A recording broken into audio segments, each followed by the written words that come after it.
7:10, because we do have a hearing or to open some bids at 7:10. So if, Just shut it down. okay. Appreciate you being here. Thank you for having me. My name is Dawn Johnson. I'm the head librarian at the Hot Springs Public Library, and it's time for a little report about what we're doing there.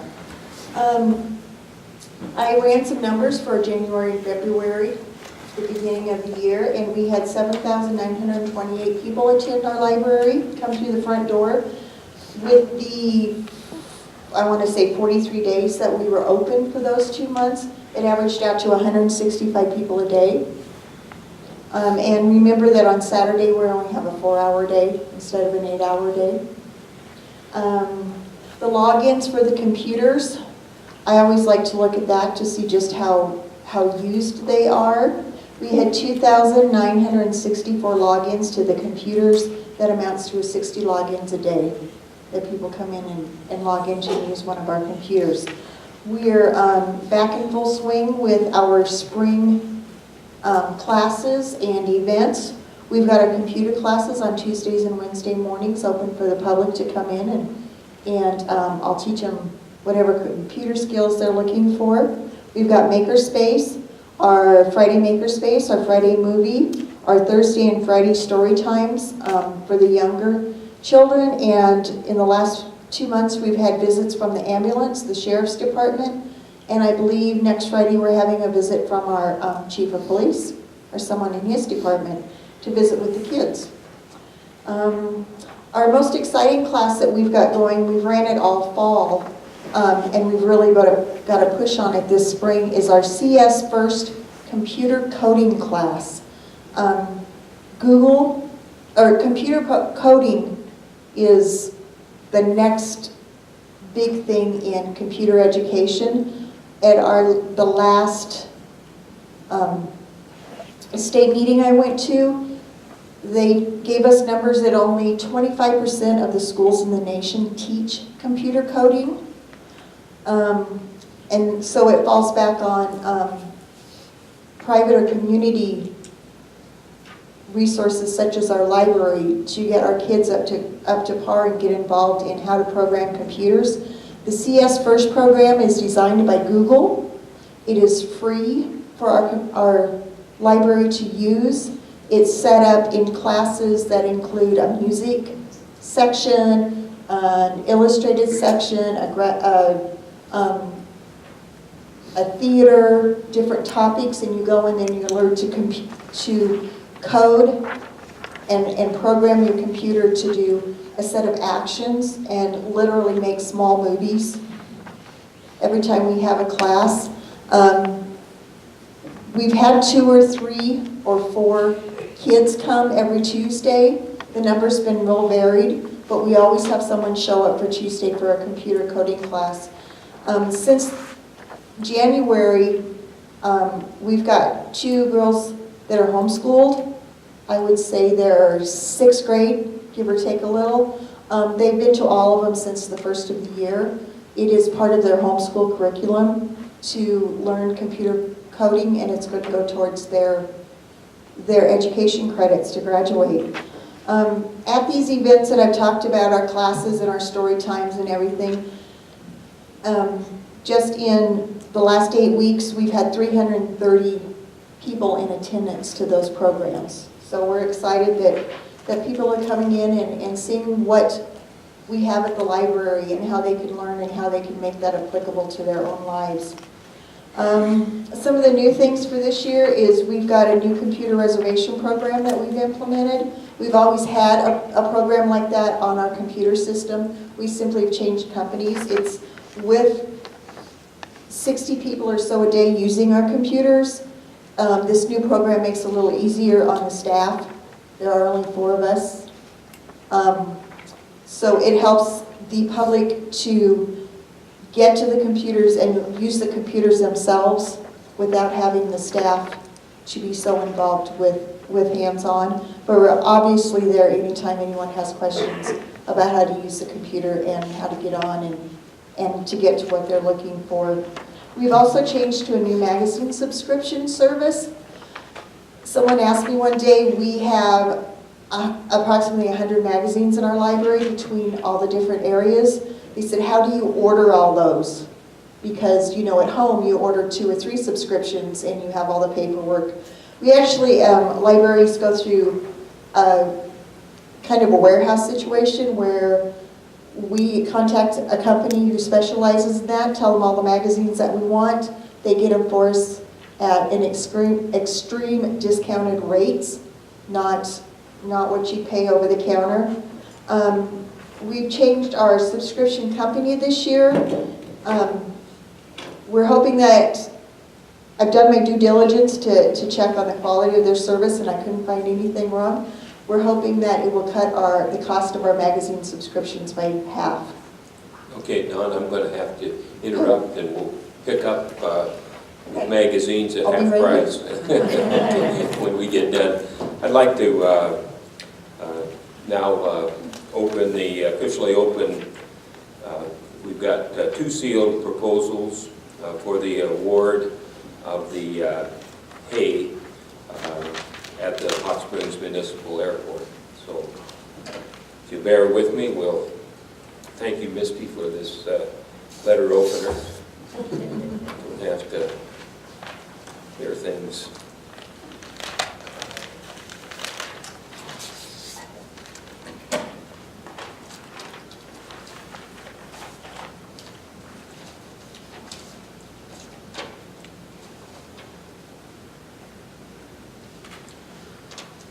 Okay, I have a bid here from Tim Lamont, who would hay the airport according to regulations set by Hot Springs City Council and airport manager at the percentage of 50-50, and would be willing to buy the city's airport share at what the feedlot sets the price at, and is listed his numbers here.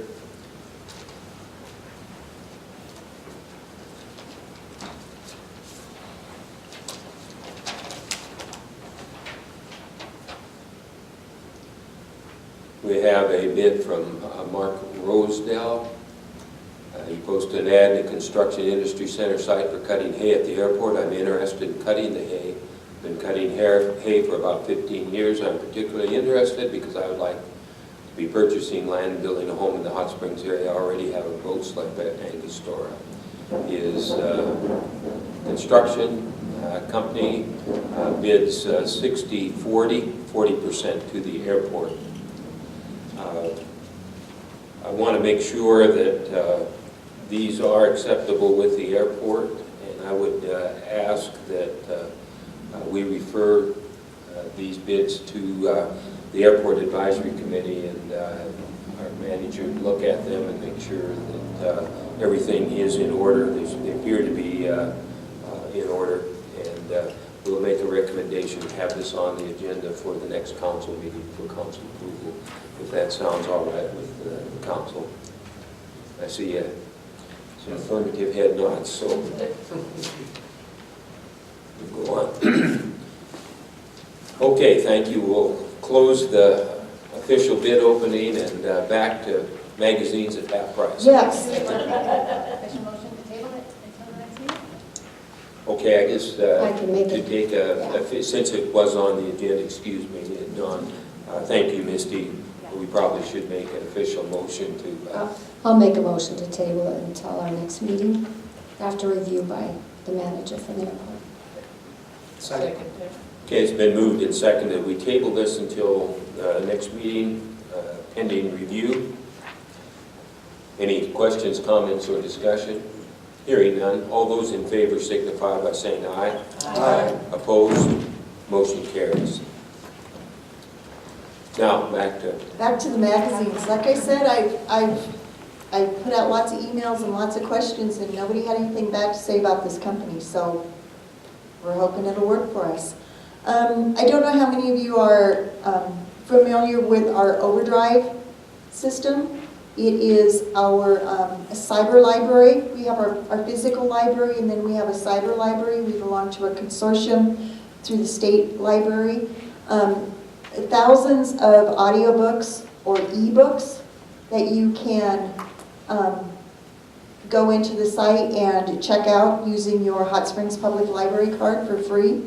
This year, we've added a portion to that. It's called Overdrive Advantage.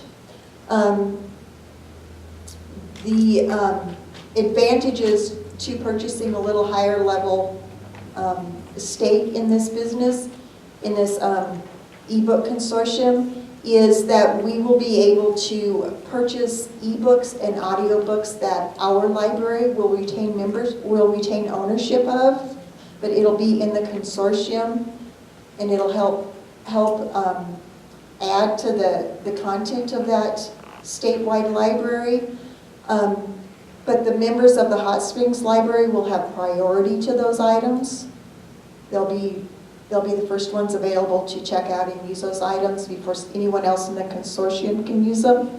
If we ever decide to leave the consortium, those items that we purchased will still belong to the Hot Springs Public Library and will retain ownership of those. It'll also help us with some priority stuff if we have holds. And it just kind of makes us one step above just basic membership, and there'll be some positive advantages for that for the members of the Hot Springs Public Library who use that. I'm working on the state report, a big long 14-page report that I turn in every year, and I've got some numbers already processed for that. They wanted me to count up all the volunteer hours, how many volunteers I have and how many hours they put forth towards making our library a success. I got everyone and counted the effort they put in for the carnival, the book barn, our in-house volunteers that come in and help in the building regularly, the triathlon, and any meetings that our board or our Friends of the Library attend. And that came up to 1,529 hours that these people donate to help the success of our library and to bring in money to help with the needs at our library. And on that note, I don't have an exact amount. You would need to ask the Friends of the Library for their particular bookkeeping on that. They are a separate entity and simply attend their meetings and answer any questions that they have. But I can tell you that in the last 12 months, they have donated over $10,000 worth of items, or purchased and donated to the library over $10,000 to help our library in the last year. Another thing that I found and I've been working on in the last 2 years is a program called E-Rate. It's a federally funded program where, based on our poverty level in our school system, we can get help with our phone and our internet costs, which is really nice. Every kid in the high school has a computer, but not every kid in high school has internet at home. So it helps with our cost to pay, at this point, Golden West. But last year we got $1,145 towards that bill. It was a big help that goes towards our phone bill, and we're on track to receive that amount again this year to offset the cost of our telephone bills that include our internet access. In the last 4 weeks, we've had 3 published authors visit our library. Rick Mills from Hermosa, Lyndall Hasselstrom from Hermosa, and also a new author was here in town. She's from the Hot Springs area, Dawn Haynes. She's published her first book, and she came to the library and talked to everyone who came through about what it was like to publish her first book and how it's going forward. I have 3 things, 2 things on my list that we need to get done at the library this year. There has been monies budgeted for that, but I want to let you know that Kim is helping me to get it organized to have the outside of the library stained, chinked, and there's repair to one of the logs that needs to be done.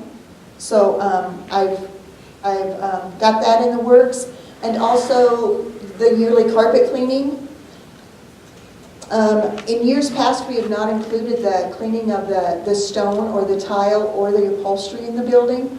And depending on the bids that the offers that I get, proposals for that, I'm going to see if I can't get the tiles and the upholstery in our building cleaned. It's been 10 years and you can just only do so much with mop and soap and water. The last thing I have is in reference to a grant that will come up later in your business. It's Jumpstart 2018.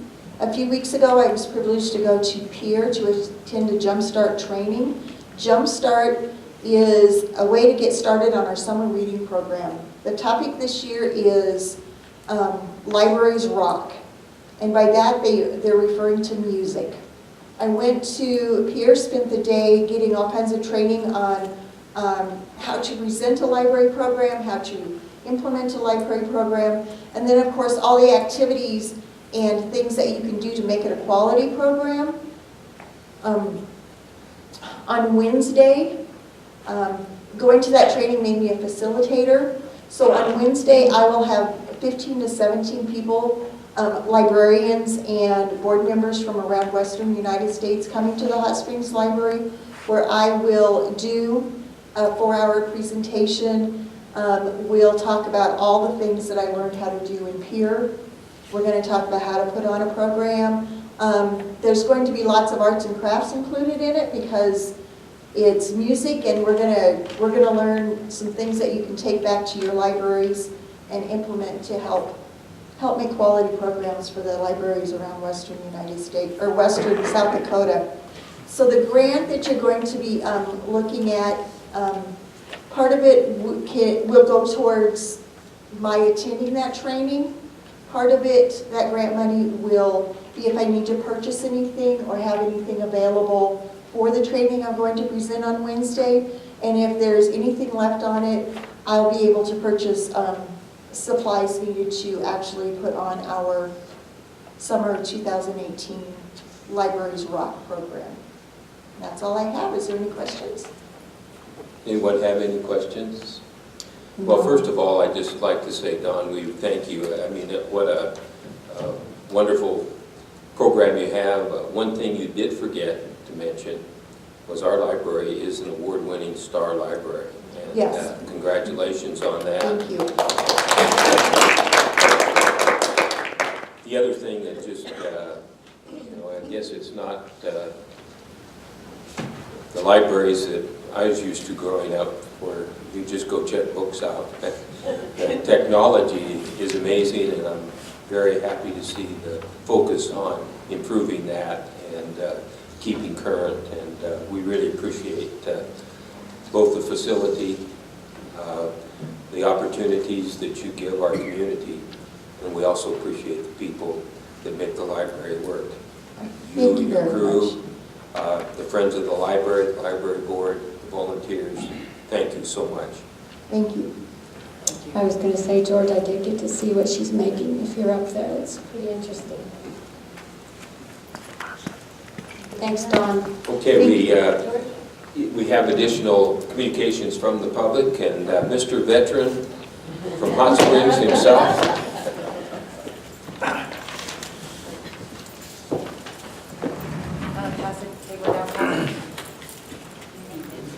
My name is Don Ackerman. I live at 12728 Wonderland Road with Alice, Hot Springs, South Dakota. The reason I'm here, Mr. Mayor, City Council, is to ask for your help. Can you hear me? Yes. Okay. To ask for your help. I was asked by parents, teachers, to go speak at the school board. I also am involved a lot with the American Legion and some of the programs we do at the school, which is the reason they asked me to go speak to them. We went up and I spoke to the school board on the 8th of February. I'll give you a copy. And the second side will be what I said there. So I think I'm going to be short a couple of you up there, but we'll get you a copy of that. And when we went in to speak to the school board, the first thing they said is they refused to answer any questions, and they would not address anything we had to say. We could say whatever we wanted. And there was 6, 7 people that spoke good speeches, maybe more, maybe about 8 people, to include counselors. And apparently what we have is a diminishing of the services at our high school, our elementary, and our grade school, our middle school. We were told that they're going to take the counselors to halftime. We were told that they're going to let the Spanish teacher go. We were told that they're going to drop the band and the music programs. I did speak to the county commissioners at their meeting last week on this same subject and told them I was coming here to speak to you. We need to know, as citizens of this city and this county, exactly what the schools are doing. And they refuse to tell us what their plan is and what they're going to do, although they have done a number of things. I understand that in 7 days, they're going to let the music teacher know that she no longer has a job. Now, why am I bringing this to you? It's quite simple that when I retired, I spent my entire retirement doing one thing, and that's fighting for the VA in this city. There's a great many people fighting that fight with me, and we've been reasonably successful.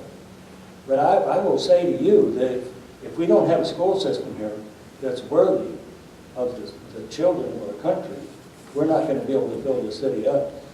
If we lose the band programs, if we lose the Spanish programs, if we lose the music programs, which is where most of our friends, and we lose the programs of all those people that I signed so they can go to the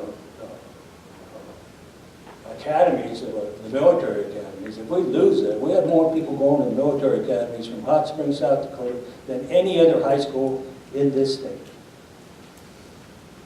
This little high school, and they're trying to destroy it. The reason I came here today, and I think I'm off my speech mode here. The reason I came here today is to say to you the same thing I said at the county commissioners. I would like to have a meeting of the county commissioners, the city council, the mayor, the school board, and the superintendent, where we can, collectively, as a community, come together and see what we can do about fixing the problem of not having enough money, as which I've been told. I personally made a phone call, or excuse me, I sent an email, I don't phone anymore. I sent an email to Tim Goodwin, and Tim Goodwin said to me, this is his response to me: "Thanks for alerting me, Don. We have one more week of session with March 9th is our last day. I'm aware how bad the school formula is for these small schools, especially if they're losing enrollment. Let me visit with Senator Russell and see what we can do the last session of this week to get some money." Now, I spoke to Christy Noem, and she told me we can make this, we can fix this. The reason I'm standing here is if they need money, and I can make an email to somebody, and I'm absolutely nobody, and they tell me they'll work and try to find money for our schools. What's wrong with that school system up there?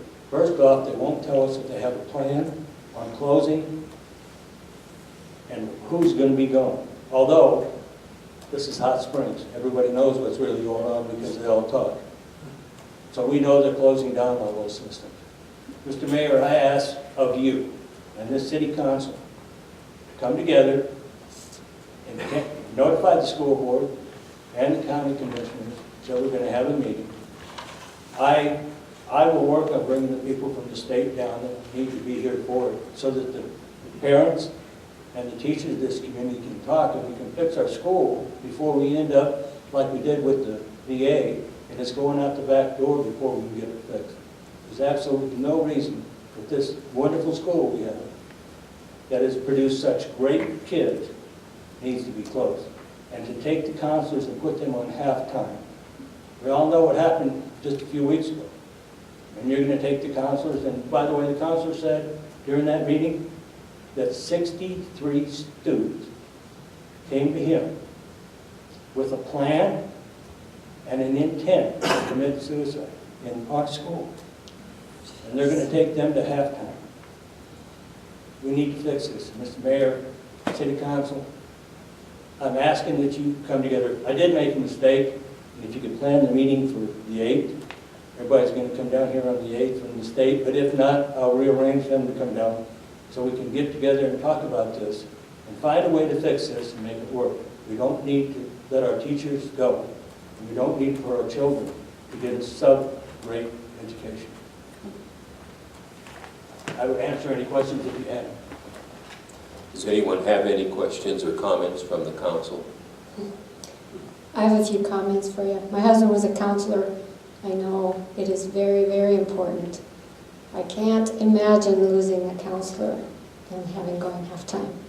That being said too, my son is one of those that went from here as a military enrollee. We have an excellent education here. I do know that. And I'd hate to see the music department go down. In the same regards, I'm going to say this, and that is, we have a lot of homeschools students, and so we lose our revenue from them. The only thing I can say is that we, as a community, we all pay for that education. And when I went to Municipal League, there was a bill that the homeschoolers would get money that could go to them instead of the school. So yes, there's some issues that need to be corrected there. And I think that it needs to be discussed with the senators. I did talk to Senator Russell about it, so. I did on homeschooling. You know, they have a computer lab. And those homeschool students need computers. You know, my concern with homeschooling is, how do they get their social skills? How are they going to learn to work with people? How are they going to learn not to carry a gun in school and kill people? How are we going to make that happen if we don't have that social development? In order to make it happen, we have to have good education. That's right. My kids all received excellent educations here, so I hope we can continue this. Well, Don, again, appreciate your passion. I think, obviously, I'm speaking for myself here. As mayor, I do not have the facts or access to all the facts that went into making or are about to make the decisions. I understand those are coming up at a future school board meeting. So I would be very cautious of the rumors that often float around a small community as to why those decisions were made. As far as us as a community and as a city, we certainly support education. We cooperate with the school and use of facilities and programs. I think, but one of the things that I do know and have been told, one of the major problems is funding, and that can only be fixed, and I think was confirmed by a report that I saw from the auditor that was at that school board meeting that these folks attended, that said that the big function or the big area of concern was in the funding formula that needs to be fixed at the state legislature. And that's something that I don't know that we as a council have so many other things on our plate to try to get the community moving forward, plus not being intimately involved in that decision-making process and knowing what the principals, the superintendent, and the board, it would be, I think, inappropriate for us to step in and try to tell them what to do. Just as I would be offended if the school board came to the city council and said, you're doing this wrong, you should do it this way. And so I'm a little bit cautious of stepping into that fray as a member and as speaking for the governing body of Hot Springs. As individual citizens, I would encourage everyone to be involved, to gather the facts and try to understand that difficult decision that comes oftentimes when you're you having to balance money. And I know you as a veteran know that oftentimes, even in the military, we didn't get everything we needed to do our job to the best of our ability. And I think our community is facing that in that area. I do appreciate your passion in trying to arrange these meetings, and I'll get with you afterward. And did you say on the 8th of this month? I'm sure we can't make that, but Mr. Mayor, in conjunction with your comment, every penny you spend, because it's my money, is listed on that sheet. They will not give us a plan, and they will not tell us what they're doing. You have a plan.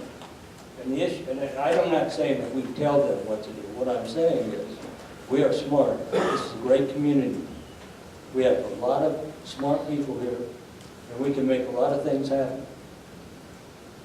We can't make anything happen because they refuse to let us know what's going on. And that's the issue. It's not, you want money? I'll find money. The issue is they refuse to tell us what they're doing, and that's wrong. And that's the issue with the parents, and that's the issue with me.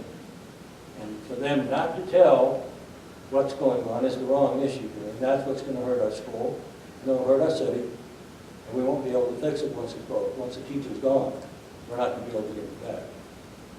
But, you know, if they make decisions to fix track on the field, I can fix the track. I can get a bunch of people together and fix that track. But I can't give the state money to buy a teacher. So if we don't know what they're doing, we can't help them. There's certain things we can help them do. But that's the issue. It's not the issue of saying this person's wrong or that person's wrong. Even there, we never say that. But we need collectively as a group to get together and fix this before it's too late. Because it's not going to be long, it's going to be too late. So that's why I came, Mr. Mayor, and I do understand and appreciate your time. Well, and again, appreciate your passion, and I'll get with you. Thank you, sir. Are there any other communications from the public? Thank you. Thank you.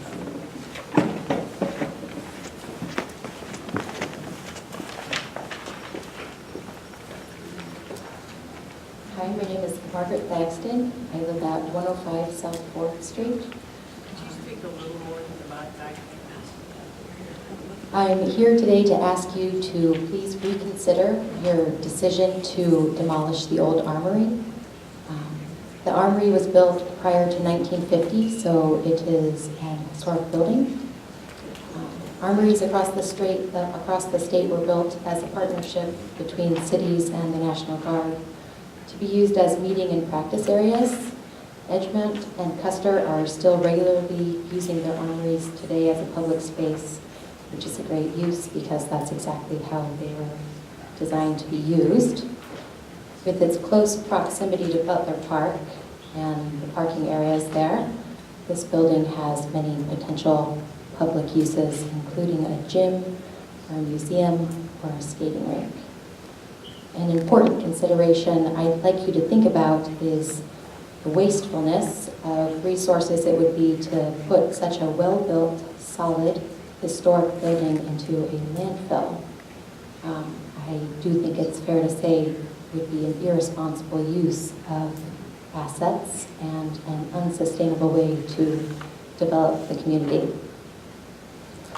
Finally, the certified local government status, which the city has earned through the National Park Service and the State Historic Preservation Office, could be revoked if the city continues to allow historic buildings to be demolished.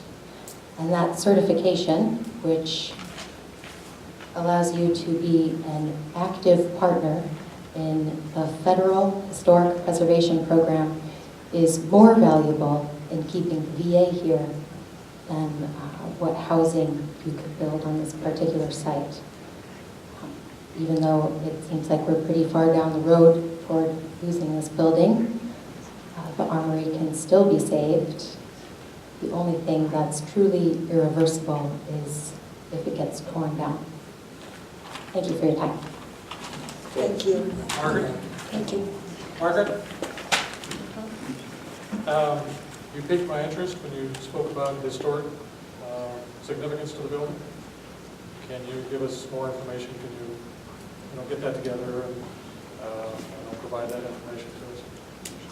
I'm sure there are probably historians in town that would know more about how the building was used than I do. I just looked on what's available on the online Helen McGee collection from the library, so that's all that I know about the building.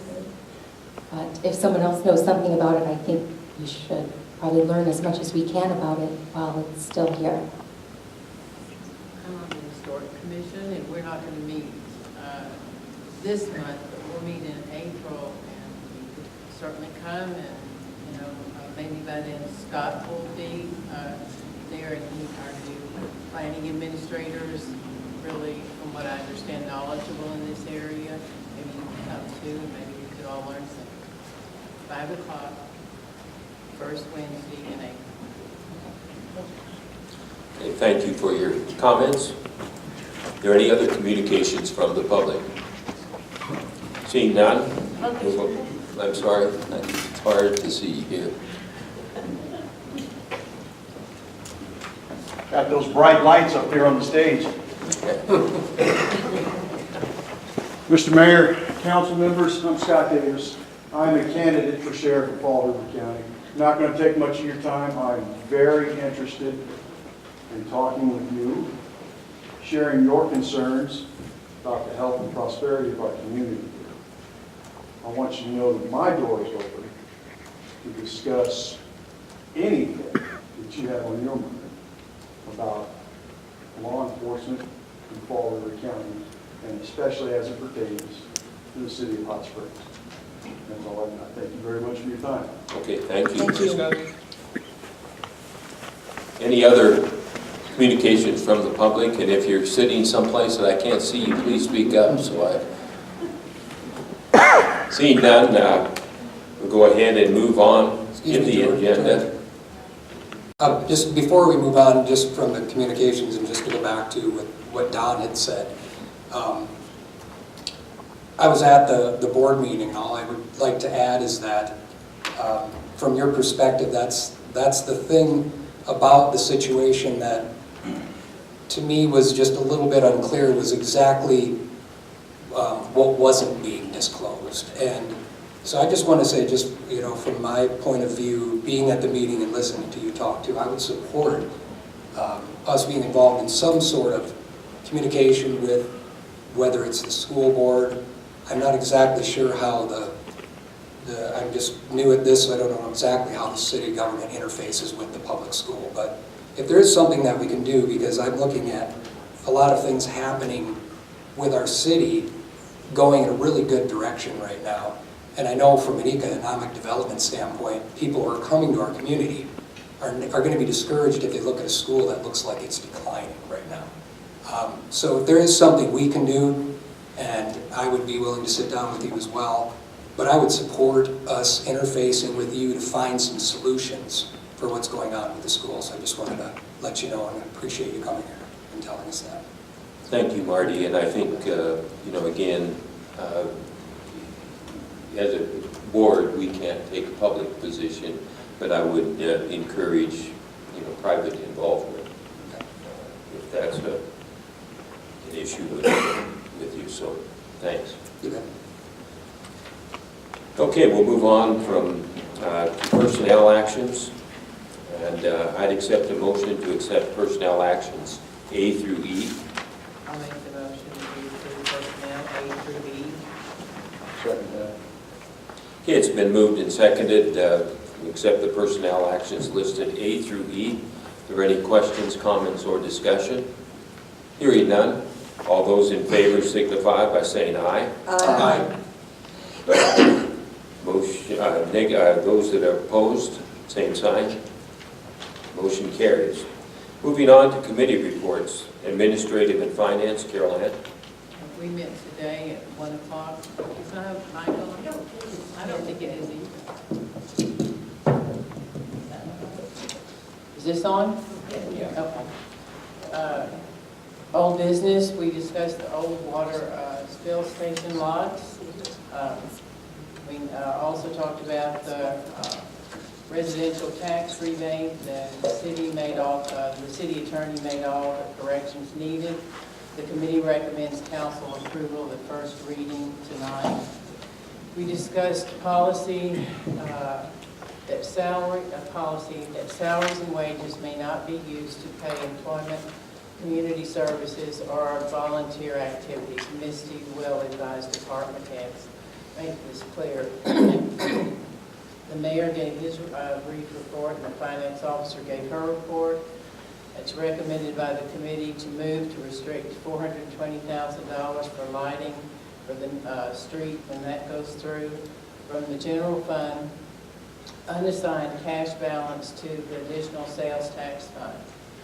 Employee holiday pay was on the agenda, but it was tabled by Kim's request to the April meeting. The committee agreed that it should be city policy for our city attorney to review all ordinances before the first reading. We discussed Pete Lean at our meeting. The mayor or Bob Nelson should attend all meetings with Pete Lean with the city administrator. All the parties agreed with this. Kim updated the committee on possible action regarding 717 North River Street and the West Oak Building. Any proposed action needs prior council approval. We discussed the advisory committees. Kim will inform them as to what their functions are. Update on airport engineering services from Kim. Code of conduct wording was discussed. Adding mayor in several places. Table to April meeting. Mayor Cotty will review both conduct codes. That's all. Okay. Yeah, busy meeting. Thank you, Carol Ann. Airport Advisory Committee, Georgia. The airport met on the 23rd of February. They discussed the master plan closeout with SEH, and they had different bids for the windows that they're planning on replacing out there. They looked at getting a generator for emergency electricity. They bought a new tractor battery because that has died. Discuss the liability forms that would be used by the city for anything that's out there or anyone out there. We did have bids from the engineers, which we did not open, from KLJ and SEH. We are looking at reviewing the applications or the bid process a little bit on that. We did talk about the Pete Lean items that would be coming up. And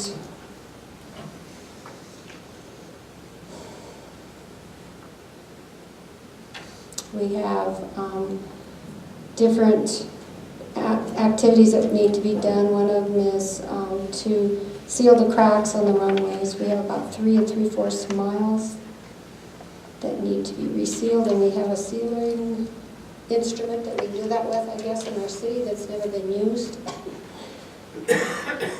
They also talked about the activities on June 2nd that would be for their annual fly-in. Okay, thank you. Custer Fall River Waste Management District 1.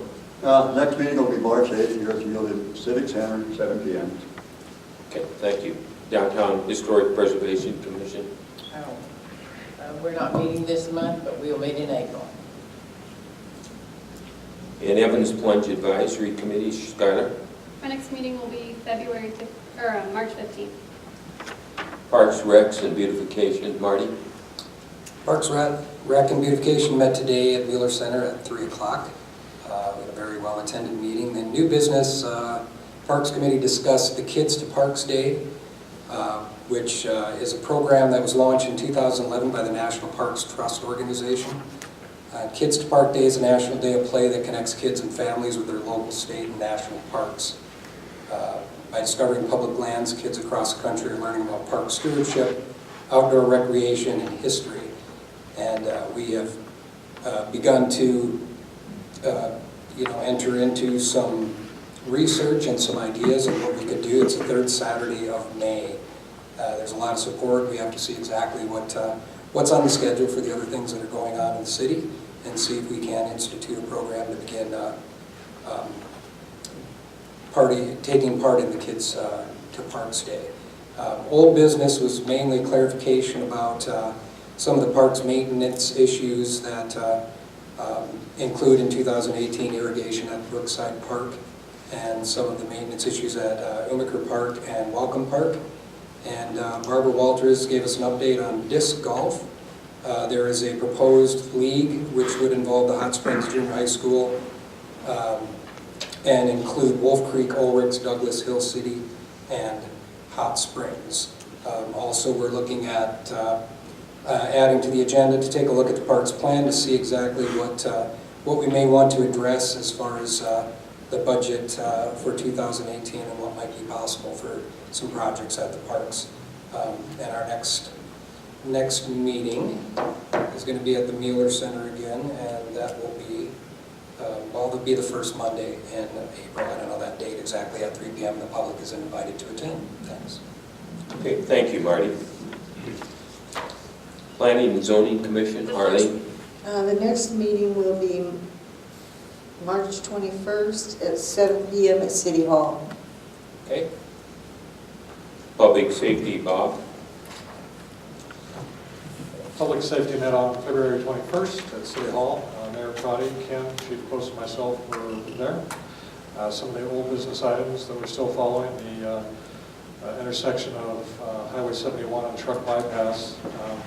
Had an accident there a couple weeks ago, I believe. So we're still working with the Department of Transportation to see when they're going to schedule a public hearing for the public to share their concerns about that intersection.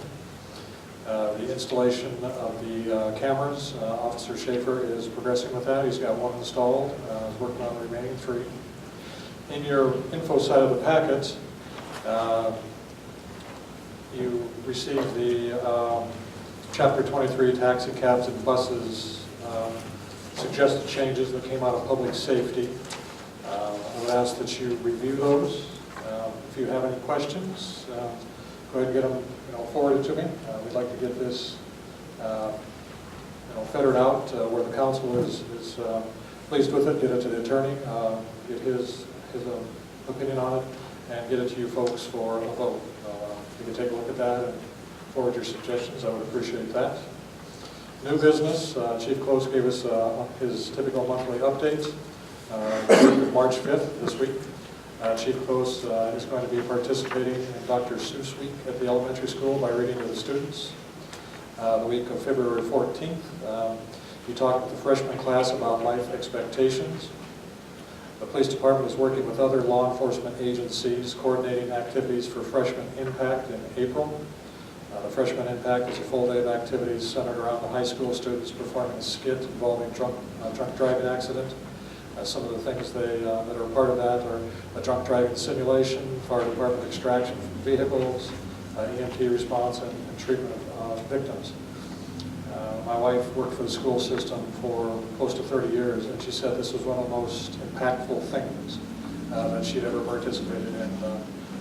The kids come away with, at least for the day, a completely different view of the risks associated with drunk driving. Chief Close said he would let us know when that is. When we have that information, we'll get it out to you folks and encourage you to attend. Chief Close, as Dawn said, is also going to be reading to kindergarten, first grade students in the library. We had one other new business item, had several residents that spoke with the committee regarding semi-trailers routinely parking along residential streets at night. Noise and smell from those trailers is making it difficult to sleep. So we'll be taking a look at some city ordinances relating to semi-trailers parking in residential areas. The next public safety meeting will be March 21st, 2 o'clock at City Hall. Thank you. Moving on to Public Works, Bob.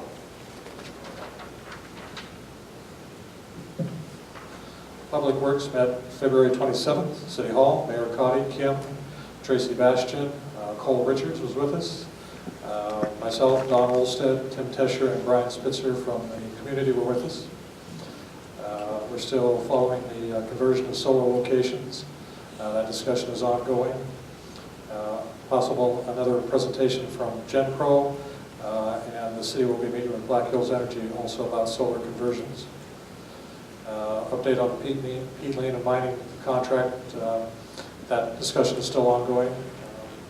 As Caroline had said, there'll be a meeting with Kim and the mayor with the Peat Lane and Mining Sons folks.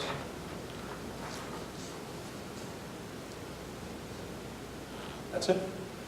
Next meeting, February 13th, 3 o'clock at City Hall, and I'll remind everyone that those meetings, yeah, that's what it says, March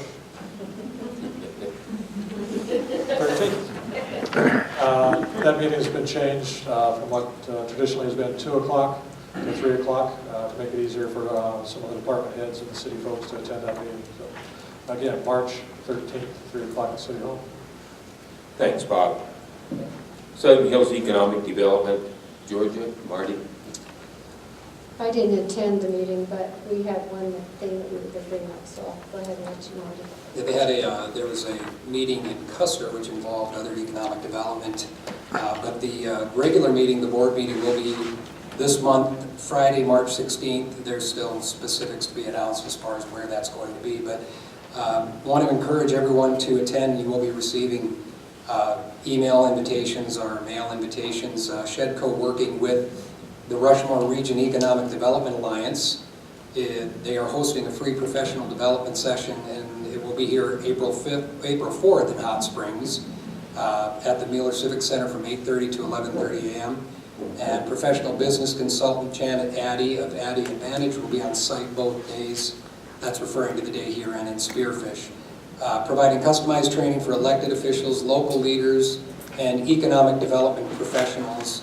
Help gain an insider's perspective of what businesses look for when they consider choosing a new location, including the 3 megatrends of site selection, special considerations for economic development in our region, and how to market to site selectors.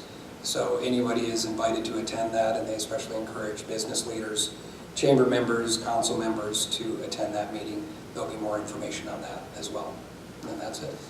Okay, thank you, Marty. And again, I just want to pile on. I think that's a very, very important session.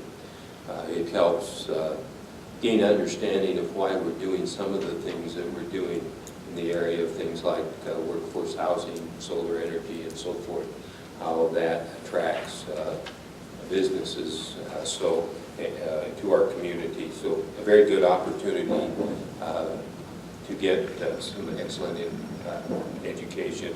Appreciate that. Southern Hills Golf Course Advisory Committee, Skylar. Our next meeting will be April 9th. Volunteer Fire Department, Ron. Next meeting will be 13th March, Hot Springs Volunteer Fire Department, 7 p.m. Okay, thank you. Sam is not here. Do you have anything to add on the comprehensive plan? No, Yeah. this time. Okay, thank you. Moving on in the agenda to the ordinance, we do have a new first reading of ordinance 1185. This is the one that establishes a residential tax rebate, and because there were some significant wording changes, I appreciate Bob and Caroline bringing that concern up, and thank you, Garland, for getting those changes made. We felt that we needed to have a new first reading, so I would accept the motion to accept the first reading of ordinance 1185, establishing, go ahead. Make a motion for a new first reading of ordinance 1185, establishing residential tax rebate. I'll second that. Okay, it's been moved and seconded that we accept the first reading of ordinance 1185. Is there any questions, comments, or discussion?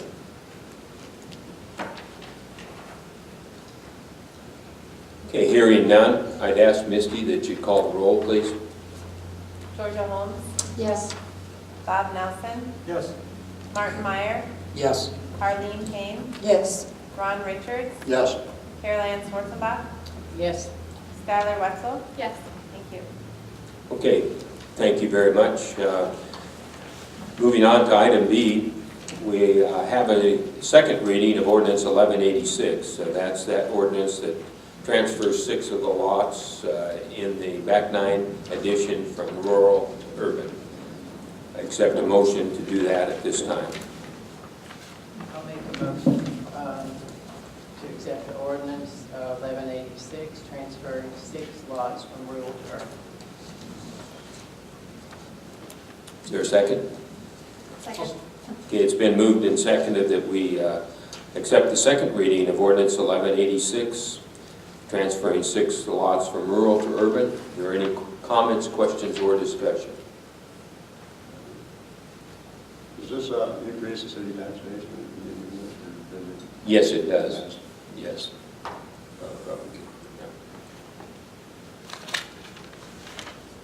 Any other comments? Hearing none, Misty, I'd ask you to call the roll, please. Georgia Holmes, Yes. Bob Nelson, Yes. Martin Meyer, Yes. Harleen Kane, Yes. Ron Richards, Yes. Caroline Schwarzenbach, Yes. Skylar Wetzel. Yes. Thank you. Okay, that motion carries. And we do have a new ordinance, 1186. Moving on to new business, we have a possible motion and discussion to appoint a council member to represent the city during the Consolidated Board of Equalization meetings. I believe, Georgia, you've been the one that's done that before. Would you be willing to do that again? Okay. Are there any other volunteers or interested parties? Hearing none, I'd accept a motion then to appoint Georgia Holmes as a council person to represent our city during the Board of Equalization I'd meetings. like to make that motion to appoint Georgia Holmes to represent the city during the Consolidated Board hearings of equalization meetings. Second. Okay, it's been moved and seconded that Georgia be our representative at those meetings. Any comments, questions, or discussion? Hearing none. All those in favor signify by saying aye. Aye. Opposed? You abstained? Okay. And we have item D is a possible motion and discussion to authorize the library director, Don Johnson, to sign the grant agreement number 2018G-499 regarding or relating to the summer reading train, the training program, and I believe that's a $650 grant. Don mentioned what all that entailed. You also have an information on that in your packages. I'd accept a motion to authorize that grant agreement at this time. I'll make a motion to authorize librarian Don Johnson to sign the grant agreement number 2018G-499 related to summer reading training and training program. I'll second the motion. Okay, it's been moved and seconded that we authorize that grant for the summer reading Train the Trainer program. Any comments, questions, or discussion? Hearing none. All those in favor signify by saying aye. Aye. Opposed? Motion carries. You see, Don, we are doing something about education, helping kids learn how to read. So. Possible motion and discussion, item C, to accept the resignation of Navita Sieg from our library board. And I would ask that that motion be made that we accept that resignation. You have the letter in your package with gratitude and regret.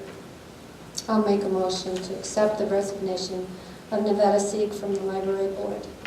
With gratitude. And With regret. gratitude. Okay. I'll second it. Second. Any comments, questions, or? Yeah, I guess I need a second. I got it. Okay, got it. Seconded. Okay. Made second. Thought I'd heard something. Okay, we do have, are there any comments or questions? I know Navita has been very faithful and on the library board, and we certainly appreciate her service there. And if you approve this motion, I will write her a letter officially from the city saying how much we have appreciated her service to the city of Hot Springs and to our public library. So all those in favor signify by saying aye. Aye. Opposed? Motion carries. We also have before you a name that's been brought forward by the library and library board to fill the remaining term of Nevada Sieg, and then for a 3-year term from 2019 to 2021. And the nominee is Mary Kay Thompson. I had an opportunity to visit with her via telephone. She's very anxious and very eager to serve on the library board. Comes with an education background, and I think would do the library board a great service by filling the remaining term. I would accept a motion to appoint Mary Kay Thompson to that board at this time. I'll make a motion to appoint Mary Kay Thompson to the library board to fill the remaining term of Nevada Sieg through 2018, and then for a 3-year term from 2019 to 2021. Is there any, could I have a second, please? Second. Been moved and seconded to appoint Mary Kay Thompson to that board for those terms. Are there any questions, comments, or discussion? Hearing none, all those in favor signify by saying aye. Aye. Opposed? Motion carries. We appreciate Mary Kay stepping forward to take on that responsibility. We also have a possible motion and discussion to approve a temporary alcohol beverage license for Bourbon Country to be used for the annual chamber banquet to be held here at the Mueller Center on March 10th. You have that application in your packages. I would accept the motion to approve that. I'd like to make a motion to approve the temporary alcoholic beverage license application for Consor Corporation doing business as Bourbon County to be used on March 10th at the annual chamber banquet to be held at the Mueller Civic Center. Second that. Okay, it's been moved and seconded that we approve that temporary alcoholic beverage license. Are there any questions, comments, or discussion? Hearing none, all those in favor signify by saying aye. Aye. Opposed? Motion carries. We have in your packages some travel approval requests, the first one being item F, a travel approval request for water operator Tad Harder to attend a rural water systems distribution certification training and exam in Spearfish. I'd accept a motion to approve that travel request at this time.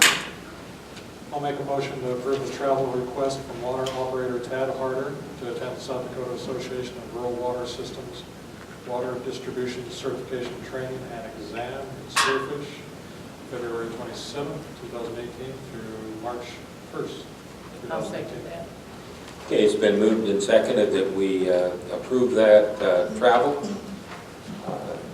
Any questions, comments, or discussion? All those in favor signify by saying aye. Aye. Opposed? Motion carries. We also have that same request for our wastewater operator, Pete Miles. Same dates, the same course. I accept a motion to approve that travel. I'll make a motion to approve the travel request from wastewater operator Pete Miles to attend the South Dakota Association of Rural Water Systems Water Distribution Certification Training and Exam in Spearfish, February 27th, 2018 through March 1st, 2018. I'll second it. Okay, it's been moved and seconded that we approve Pete Miles to attend that same course. Any questions, comments, or discussion? Hearing none, all those in favor signify by saying aye. Aye. Opposed? Motion carries. And item H, we have a travel request from the City Administrator, Kim Barberi, to attend the South Dakota Management Association Spring Training Conference, April 11th and 12th. And you should have just received a copy of that for your packages. I'll make a motion for the city administrator, Kim Barberi, to attend the South Dakota City Management Association Spring Training Conference in Pierre on April 11th and 12th. I'll second. Okay, it's been moved and seconded that we approve that travel request for Kim. Are there any questions, comments, or discussion? I have a question. I'd like your answer, Kim. It's one I would find myself giving, but will you be using a city vehicle or requesting mileage reimbursement? Yes. Yes, I am. I'm taking my own vehicle and asking for my own Okay. Thank you. Any other questions, comments? Hearing none, all those in favor signify by saying aye. Aye. Opposed? Motion carries. Misty, can you give us a finance officer report, please? Wow, are you guys in for a treat?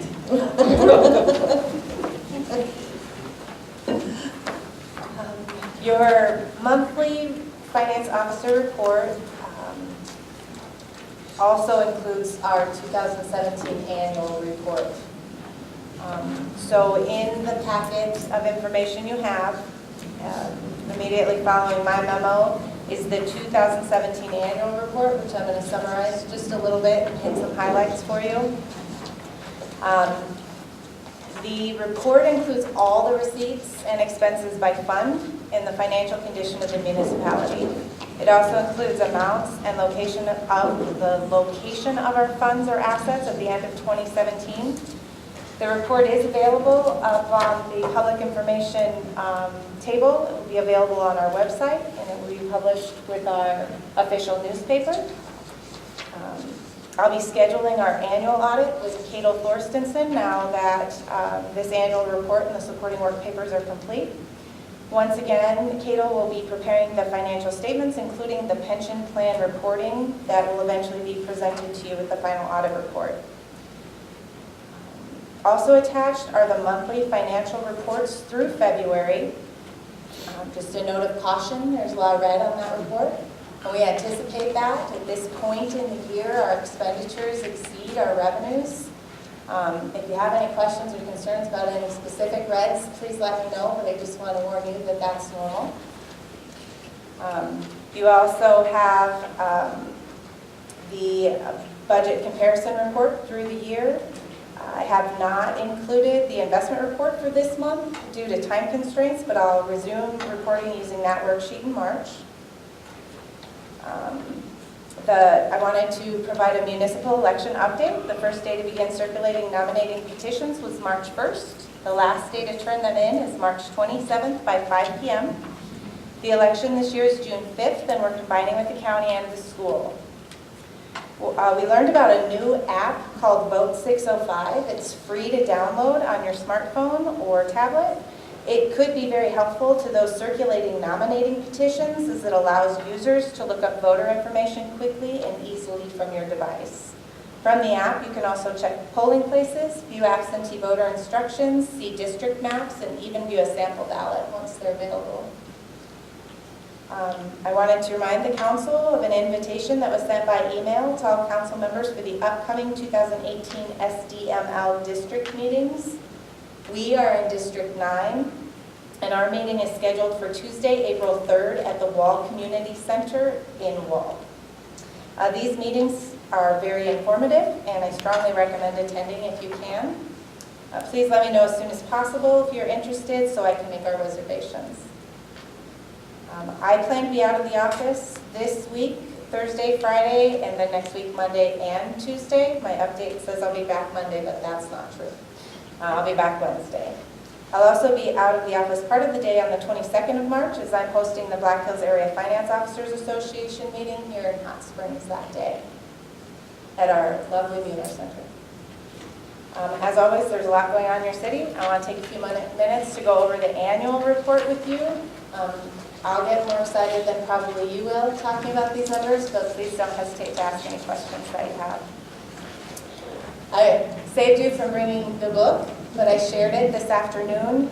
These 3 papers are the result of a lot of accruals, modifications, and adjustments.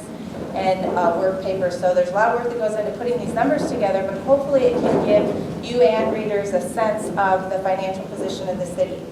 And looking at all this, besides just being a lot of numbers on a piece of paper, I wanted to explain the difference in our governmental funds, the way they're reported, and then our proprietary or enterprise funds.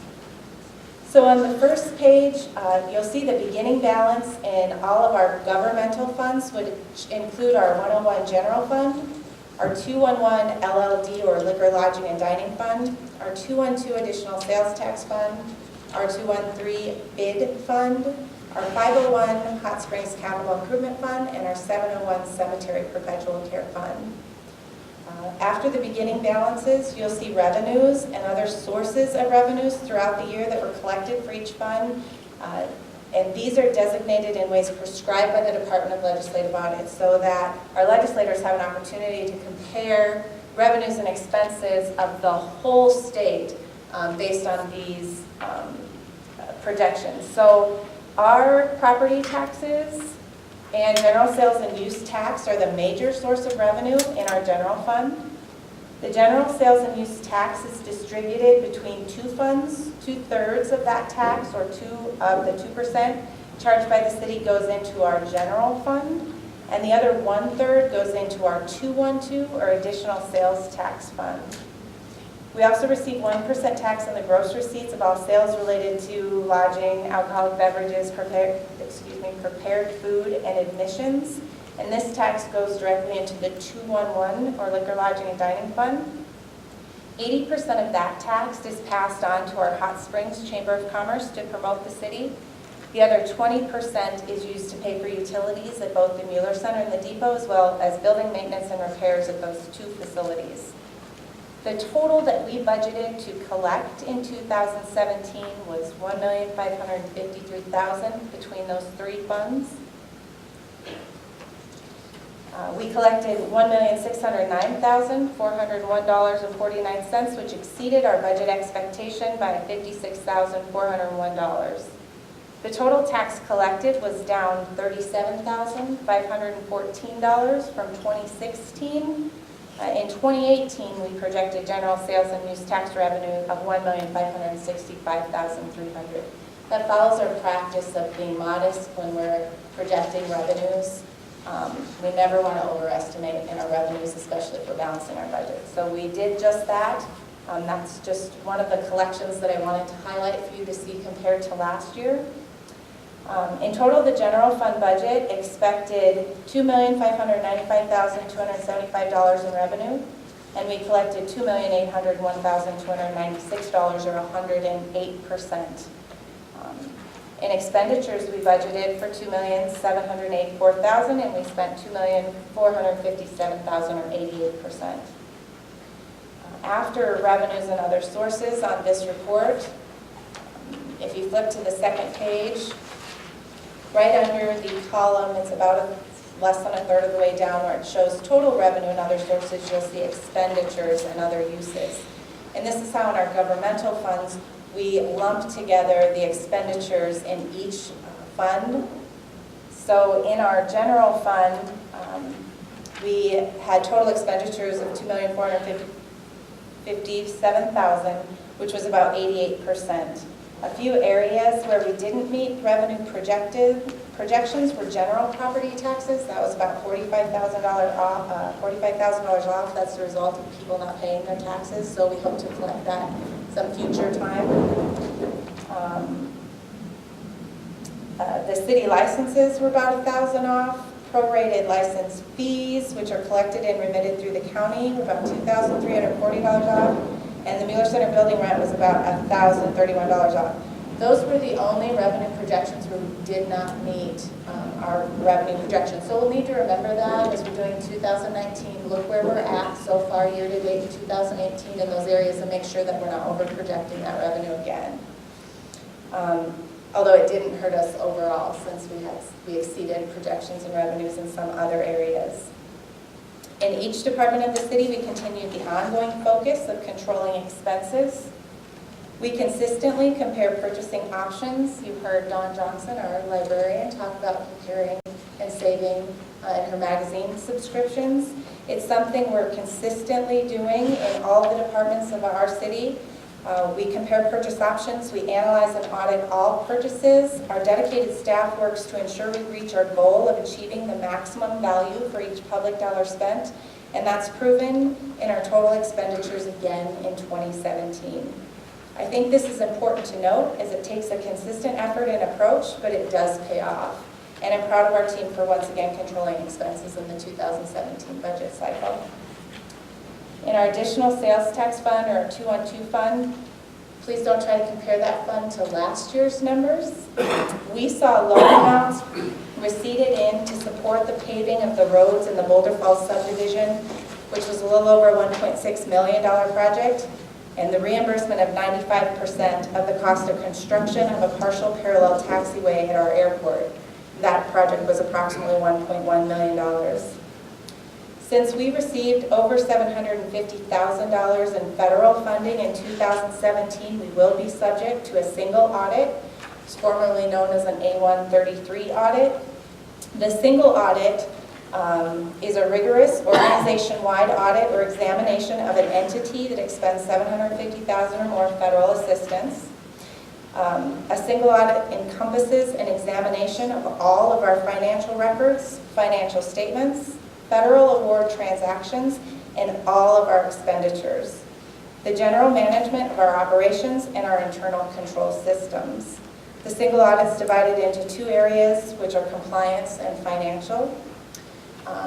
Although we've never been, since I've been here, through one of these, I'm confident in our position and our ability to meet all the requirements. And if we get any feedback regarding that, you'll hear it at our audit report.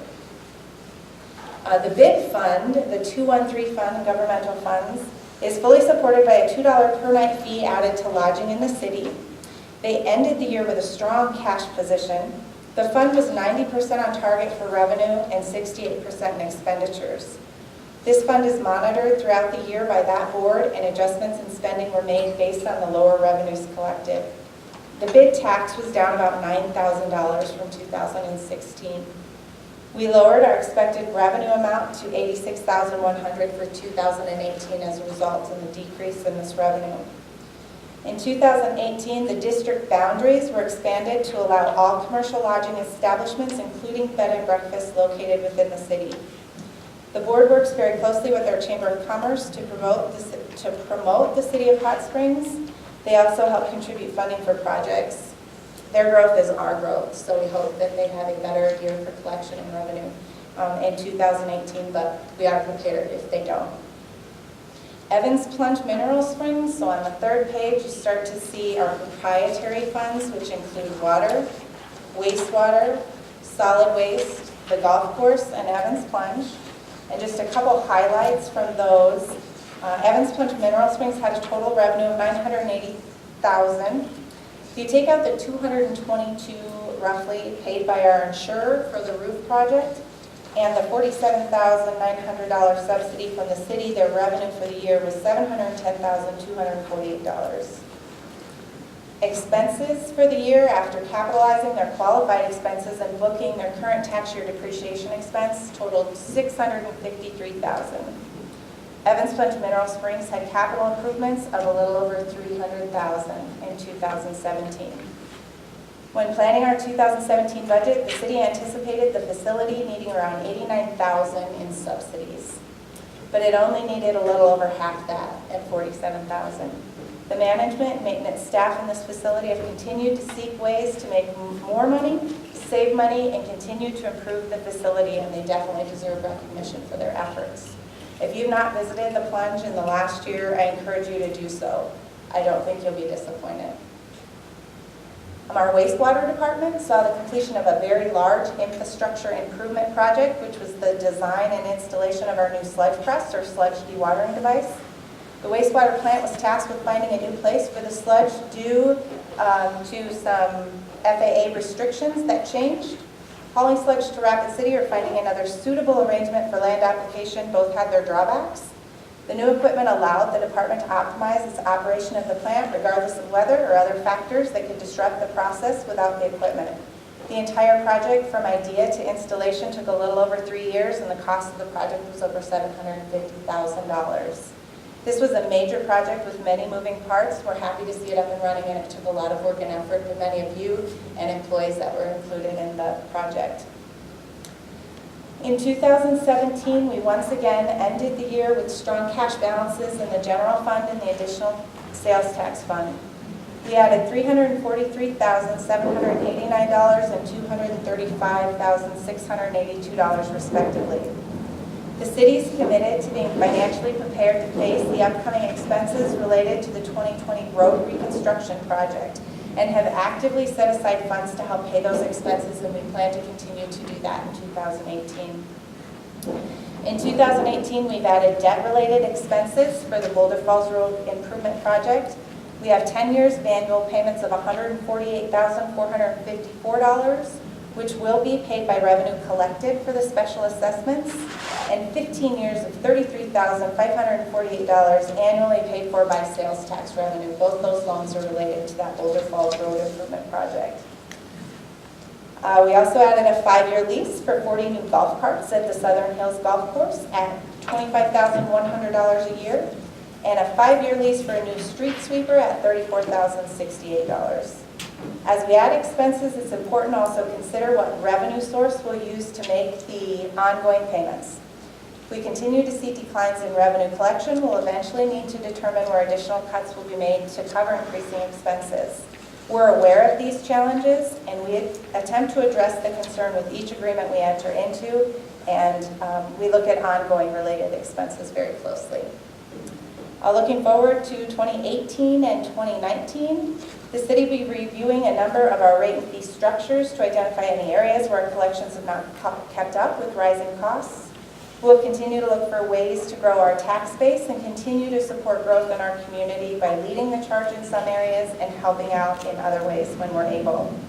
We'll need to continuously seek to apply for grant funding opportunities to allow us to continue with improvements to our equipment, facilities, and communities without putting a significant burden on our department budgets and/or taxpayers.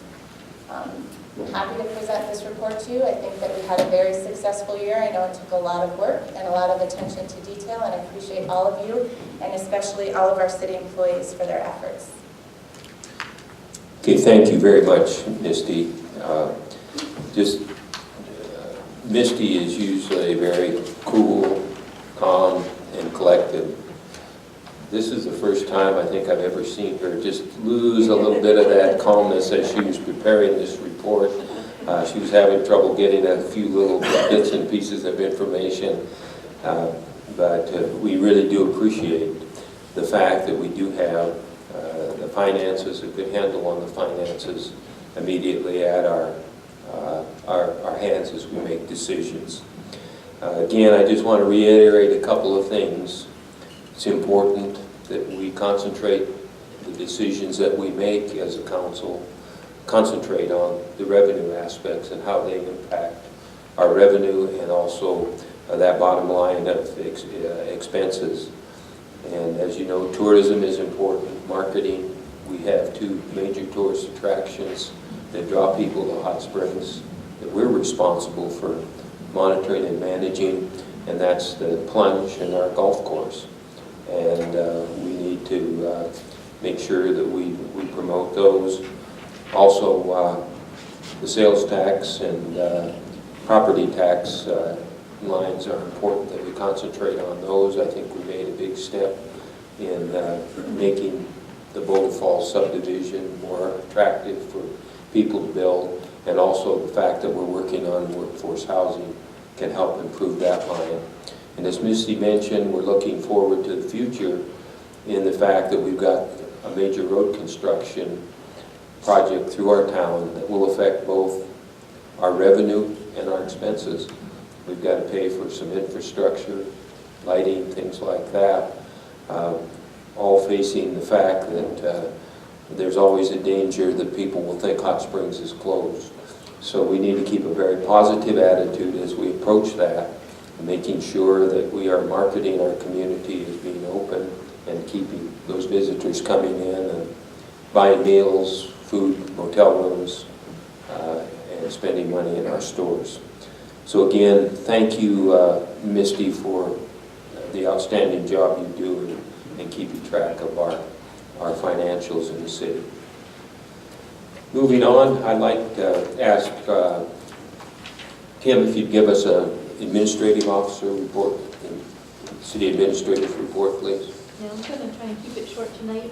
The big thing for this week is that Scott Sohi, our new development coordinator, will be starting Wednesday. So if you're in City Hall, stop by and say hi.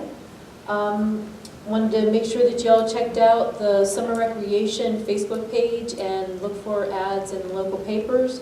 We're sending out emails. We're looking for coaches and instructors for our programs. Actually, just the little bit that we did over the weekend for Facebook has garnered a lot of people's interest. We're already filling up some of those spots. But don't take that as we don't need you. We will always need you. So if you have any skills or any interest in guiding some of the kids through their summer program, it only goes from May into the first week of July. It's a great time. There's something for everybody from bowling, to artwork, to volleyball and baseball. So there's a little bit of something for everybody. So check that out. If you have any questions, let me know or Kathy Friend know.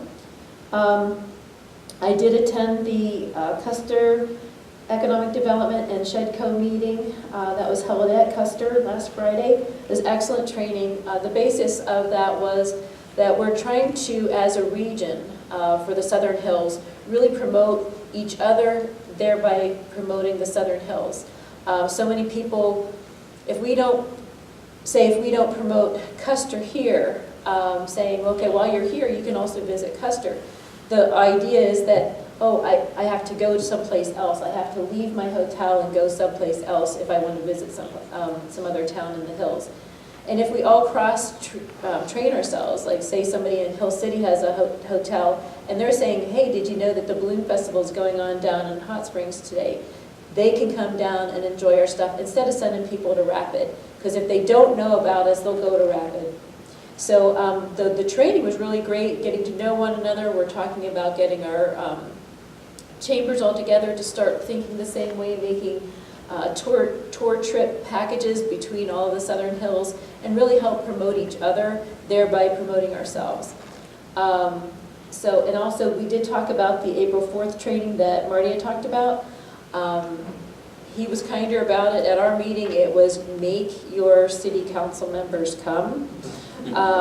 So you'll be hearing more and more about that, and we'll be getting that information out to everybody so that you can join us. Thank you very much, Kim. And just for my report, I just wanted to report to the council that in the community that we've done some major adjustments on our housing RFP. We did not want to serve as a developer, and it looks like those that are interested in buying houses or building houses would like the city to serve as a developer. So consequently, we'll be looking at doing a separate RFP for tearing the old garage down at the water fill station and providing utilities. We will gain that money back by that we invest there by the minimum amount that we require for each lot that we sell. So it's something that makes that more attractive and should get more interest from local contractors to be able to provide workforce housing. It's our goal to have that going and those houses being built this summer. I think it's very important for Hot Springs, for saving our VA, for getting a good solid footing for economic development. So we'll keep you posted as to how all that goes, and as those decision points come, we will bring those before the council for approval. Also, I just wanted to comment, we did have students from South Dakota School of Mines that came down to look at the cantilever, or are designing concepts for the cantilever sidewalk along River Street. And that hopefully will cut our engineering costs. The students were enthused about the project. They provided some concept design, and both Tracy and I had the opportunity to offer some suggestions. They have been in coordination with South Dakota DOT and the Corps of Engineers. So hopefully we'll have a good concept to work with, and some engineering students that are gaining some valuable education in the process of serving us. So at this time, I would like to go ahead and ask for a motion to go into executive session for personnel. I'll make a motion to go into executive session for personnel. Been moved and seconded to go into executive session for personnel. The time is 8:34, and there will be no decision afterwards.